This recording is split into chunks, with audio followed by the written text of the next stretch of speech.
Now let's study some examples. So the first example would be the following differential equation: u prime prime plus x u prime plus u is equal to 0. We impose boundary conditions. We normalize both of our solutions at 0. We require that they equal to 1. Also, we require that our solutions at plus and minus infinity are bounded functions of x. In fact, we require that they vanish. And in addition, we require that one of our solutions, for example, u2 of x tends to 0 at x tending to plus infinity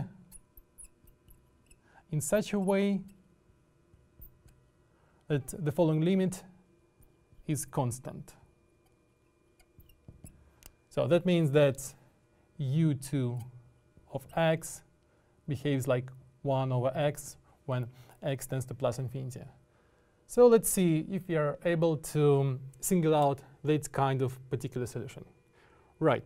So the first step is to write down our p and q polynomials composed of the coefficients of this equation. Right. So let's actually write down these all of our coefficients.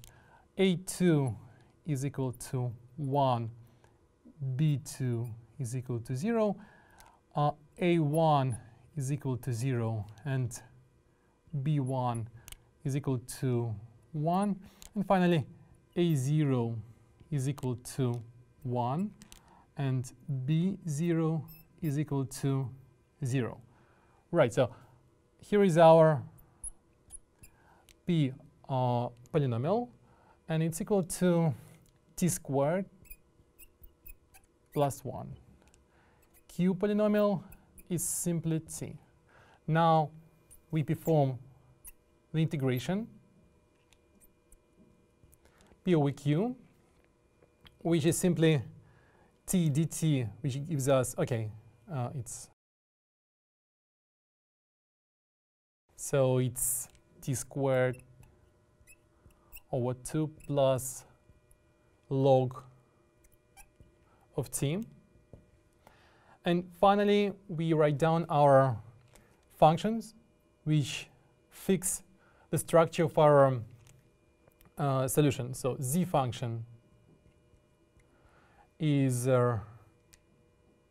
e2, as you remember, p over q dt 1 over q, which is e2 t squared over 2 times t over t. So it's e2 t squared over 2. Right. Now v function is basically z function times q and times e2 xt. So it's simply e2 x t plus t squared over 2. Right.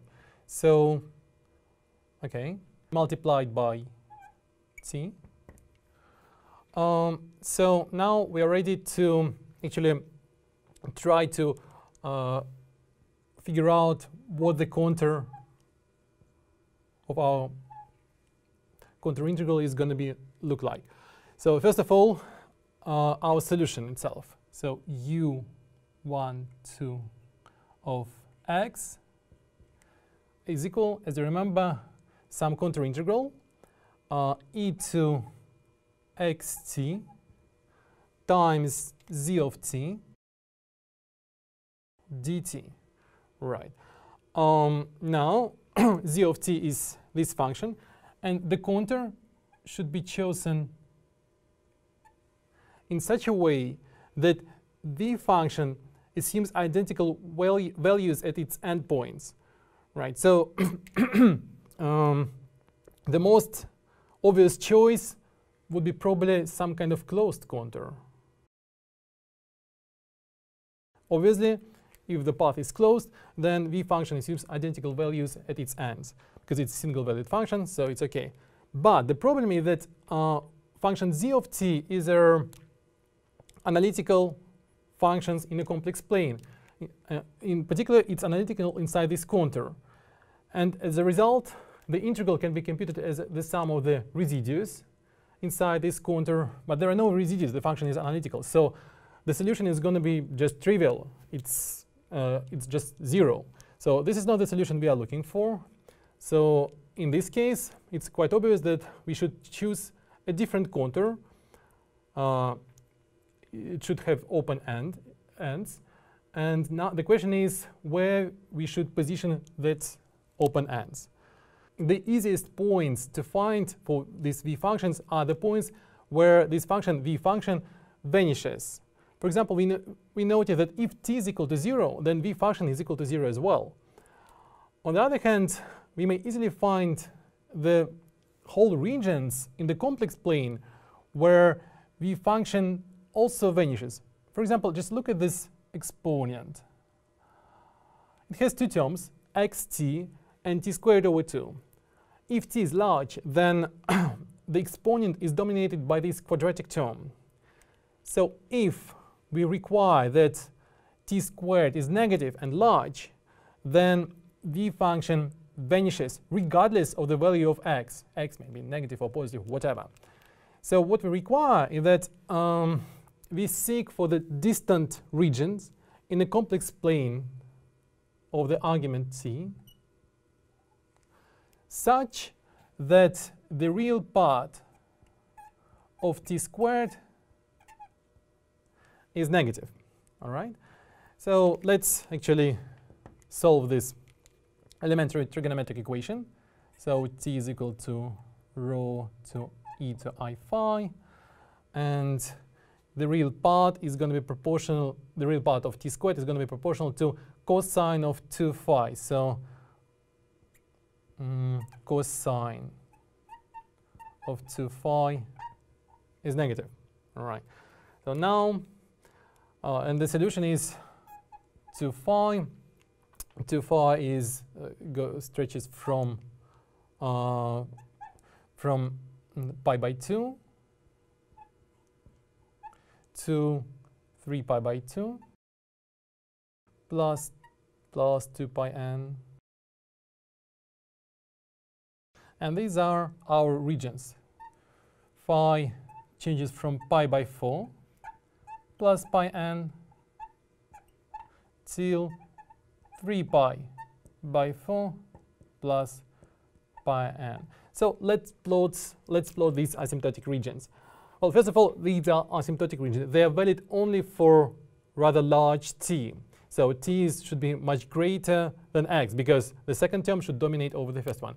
Okay, so let's sketch the borders. So this is pi by 4, and this is 3 pi by 4. So this is our asymptotic regions.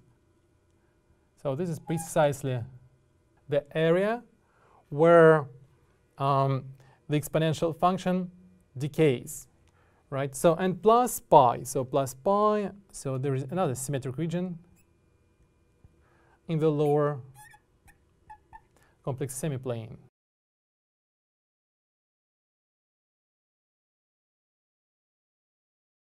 Pi by 4.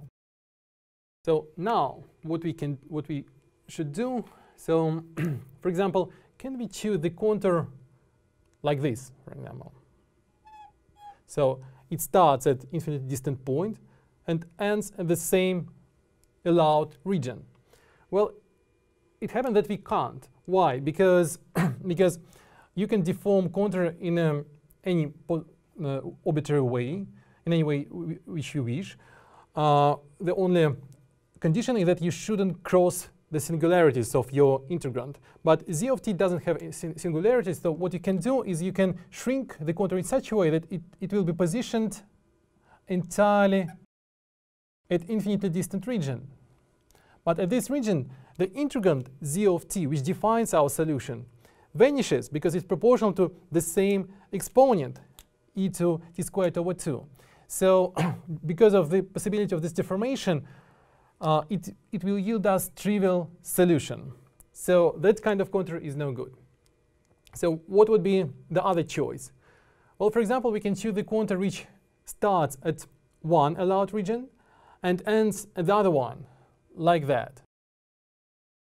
Then it can't be deformed so like that, right? So always there is a piece which goes here, so where the integrand is significant, so it doesn't vanish. So that kind of contour will yield us finite non-trivial solution. So we'll call it C1. And the other possibility would be the contour. For example, we mentioned before that v function vanishes at point t is equal to 0. So why don't we just start our integration path here and stretch it to infinity in the upward direction, like that. So that would be the second possible contour. So now we have two linear independent contours. Both of these contours, they can't be smoothly deformed into one another. So they actually define two linear independent solutions of the second order differential equation.